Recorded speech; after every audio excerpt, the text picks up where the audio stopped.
Bir haftadan beri sarsomuz şu tamoşnida.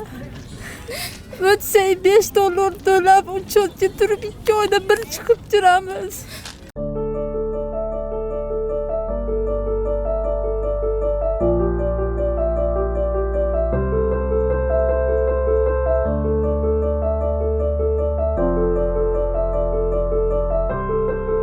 Ham 24 yil bo'ldi.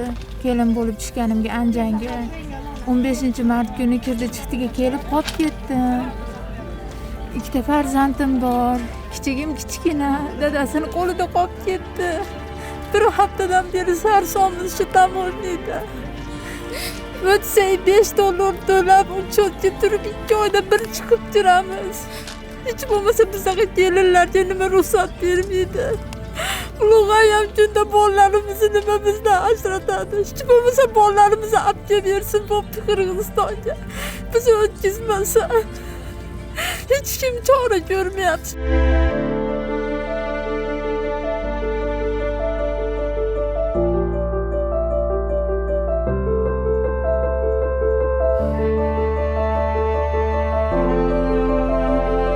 Atrofda uylar bor ekan. 100 so'mdan yotyapmiz. Ertaman chiqmadi, o'tiribmiz. Kecha yong'inlarda qolib ketdik. Eplayapmiz. Odamlar meni ichinglar, mashsot, militsiyalar meni yeb olinglar.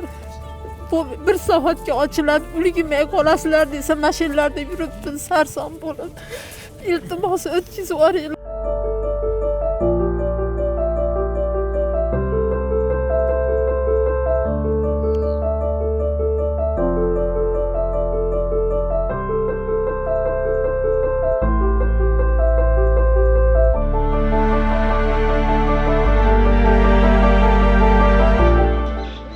Melisalar menen jatıp жүрüpsün dep söygötөp tabagımды berip жиберди.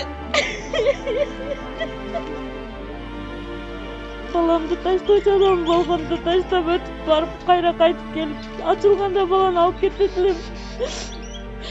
Balamды таштай албайм мен, баламды эч жака таштай албайм. Эч ким жок Кыргызстанда, эч кимим жок. Болгондо таштап коет элем. Болсо мен таможняда 10 күн таможняда жатап элем. Kayna jirdim neden kulup çıktı. Kvartirada yaşayayım ben. Kvartiraga makçam kalmadı.